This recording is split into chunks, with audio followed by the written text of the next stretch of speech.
Picture चालू करो बे। 4 मई को कमल खिलेगा, ये 100% गारंटी है। ममता दीदी जेल में जाएगा।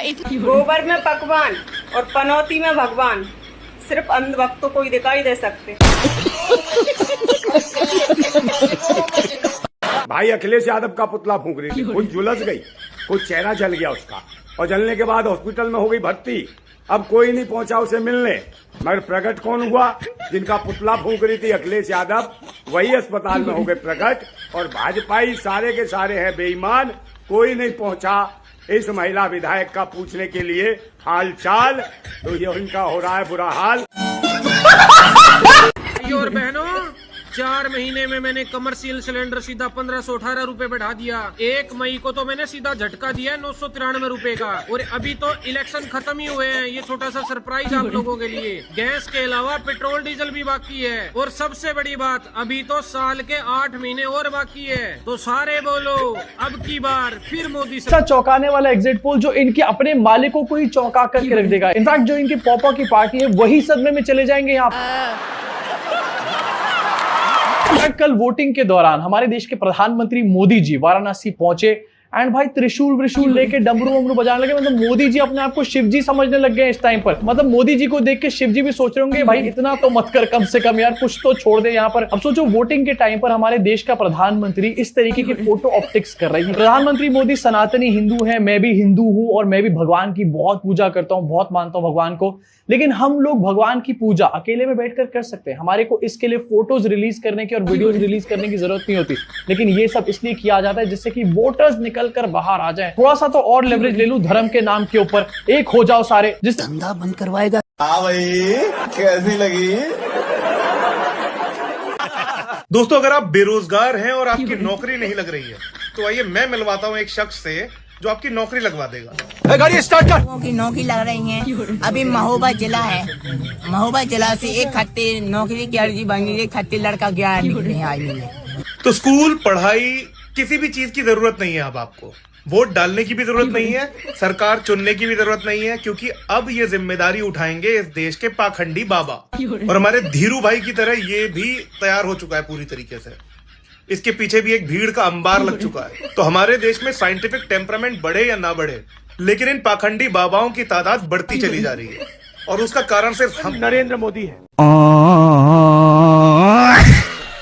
कई लोगों को तो ये भी नहीं समझ में आ रहा कि मोदी जी प्रचार करने निकले हैं या मस्ती करने निकले हैं। कभी कभी तो लगता है कि मोदी जी के अंदर एक बाल नरेंद्र आज भी जिंदा है, जो कभी कभी चाय के बगानों में घूमता है, कभी नाव पर चढ़ के फोटो खींचता है, खिंचवाता है, कभी कभी 10 रुपए की झालमुरी की जिद करता है, और कभी तो फुटबॉल खेलने निकल जाता है। दोस्तों, बंगाल में दोनों चरणों की वोटिंग समाप्त हो गई है और एग्जिट पोल भी आ गए हैं। एग्जिट पोल ने बीजेपी की सरकार बना दी है। बनाए भी क्यों ना भाई, जब देश का पीएम 18 घंटे बिना रुके, बिना थके, बिना छुट्टी लिए 2014 से बंगाल चुनाव में समर्पित हो जाता हो, तो एग्जिट पोल का हक तो बनता ही है। फुटबॉल खेलते हुए मोदी जी ने गोल पर गोल दाग दिए। बच्चों को भी मोदी जी के आने से पहले क्या क्या नहीं सुनना पड़ा होगा। बच्चों, मोदी जी से कोई फुटबॉल नहीं छीनेगा, समझ गए? और खेलते हुए 4-5 सेकंड से ज्यादा फुटबॉल अपने पास नहीं रखनी है, मोदी जी को देनी है। मोदी जी जब गोल करें तो आप वैसे ही गोल रोकने की एक्टिंग करना जैसे मोदी जी कर रहे हो, समझ गए ना? हाँ भाई, कैसी लगी?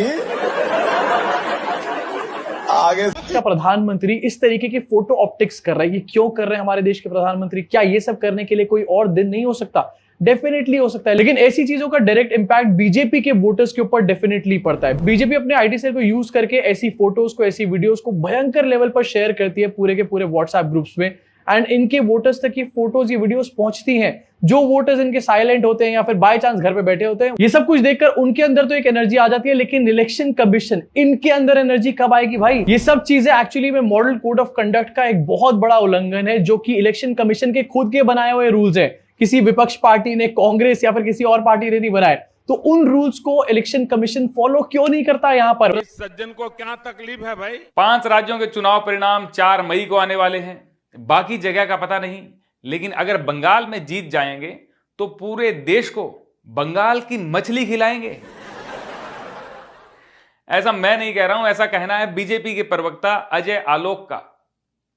अरे भाई घबराइए नहीं भाई, शुद्ध सात्विक मछली होगी, बिना लहसुन प्याज वाली, शुद्ध शाकाहारी मछली।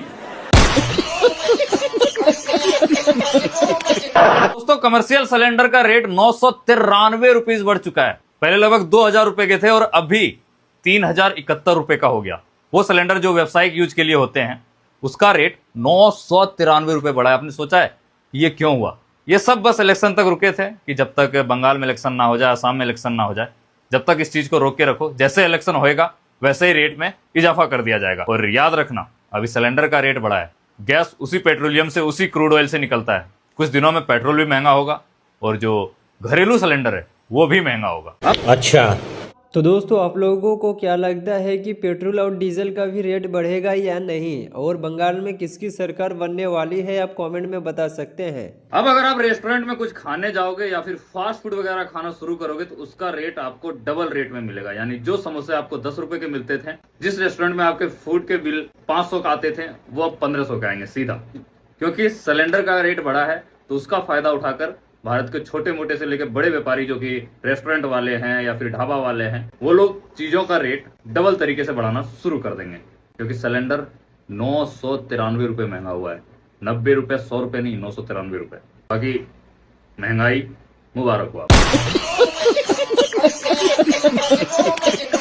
एक बार झूठ जा रहा था इधर से, सामने से मोदी जी आ रहे थे, भाई झूठ कतरिया गया, ये तो महा झूठ रहा है। हाँ भाई, कैसी लगी? आगे स्वाद।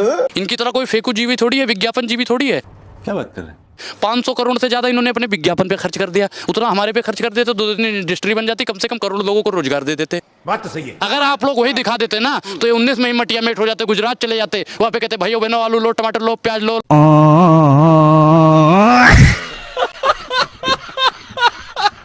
अरे मोदी जी गरीबी नहीं हटाए, गरीबों को ही हटा दिए। अफसोस इस बात का नहीं सर कि धर्म का धंधा हो रहा है, अफसोस तो इस बात का है कि पढ़ा लिखा भी अंधा हो रहा है। ऐसा प्रधानमंत्री लाओ जो गरीबों की बात करे। वो गरीबों की ही तो बात करते हैं। अरे भैया उद्योगपतियों की फिर काहे जेब भर रहे हैं? क्या बात है सर, क्या बात है सर। आप लोगों ने ही 19 में उन्हें जिताया है और आप लोग भारत की बर्बादी का सबसे बड़ा। मोदी के अलावा कौन ऑप्शन दिखाई दे रहा है जिसको प्रधानमंत्री बना दे हम? Good question. 4 चवन्नी चांदी की जय बोलो राहुल गांधी। राहुल गांधी की बिल्कुल। अब ये बताइए, राहुल गांधी आएंगे तो क्या महंगाई कम हो जाएगी? जो पेट्रोल का दाम 100 है क्या 60 आ जाएगा? चावल 60 है क्या 20 आ जाएगा? बोलते हैं कम से कम राहुल गांधी ये तो बोले ना कि हम 30 लाख नौकरी देंगे, जुमला नहीं ना दिए हैं कि हम 2 करोड़ नौकरी देंगे। वाह दीदी, वाह दीदी, दीदी वाह दीदी, दीदी दीदी। मोदी जी, हाँ मोदी जी की तरह कम से कम सच तो बेचारा बोल रहा है, हिम्मत तो रख रहा है सच बोलने के लिए, फेंकने का फेंक तो नहीं न रहा है। और यूथ का है आज का नहीं चाहिए भाजपा। अच्छा। तो आपको भी मालूम है देश में महंगाई है कि नहीं है, बेरोजगारी है कि नहीं है, भ्रष्टाचार भाजपा कर रही है कि नहीं कर रही है, लेकिन आप मोदी मोदी मोदी मोदी मोदी मोदी मोदी मोदी मोदी मोदी माला जप रहे हैं। नहीं, मैं नहीं मानता। अमन बेच देंगे, चमन बेच देंगे, और ज्यादा दिन अगर आपके हाथ में ये माइक रहा तो एक दिन पूरा वतन बेच देंगे। वतन क्योंकि एक मिनट, भाजपा की दलाली बंद कीजिए अभी पहले।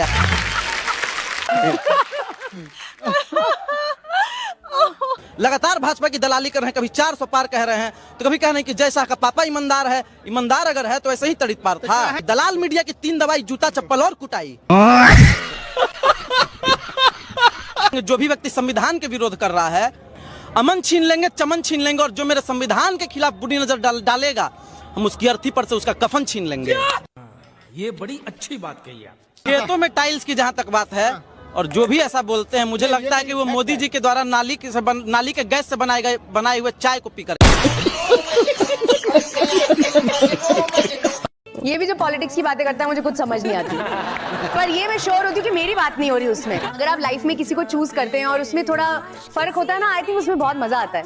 हमेशा ऐसा आदमी चुनो या औरत चुनो जिसका कोर और बेस और वैल्यू। वाह दीदी, वाह दीदी, दीदी वाह दीदी, दीदी वैल्यूज सिमिलर हैं, आपकी फैमिली अपब्रिंगिंग, जो बड़ी बड़ी चीजें होती है जिंदगी में वो सेम हो, लेकिन बाकी सब कुछ अलग होना चाहिए ताकि मजा आए। मैं पंजाबी घर से आता हूँ, पर हमारे घर में हम सब इनकी बॉम्बे की भाषा सीख गए हैं। अब पंजाबी खाना मैं नहीं बताऊंगा। बिना प्याज के कंप्लीट नहीं होता। जब भी हम खाने पे बैठते हैं और टेबल पर प्याज ना हो तो कोई ये नहीं कहता प्याज लाओ, कहते हैं कांदा दे यार, कांदा।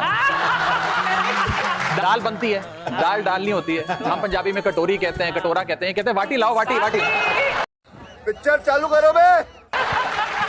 That's correct। अभी एक दिन चूरन खा रही थी तो इसकी सास ने कहा कि मेरे को भी दे दो थोड़ा, तो कहती पाइजे पाइजे, कहती आप पाइजे। वाह दीदी, वाह दीदी, दीदी वाह दीदी, दीदी दीदी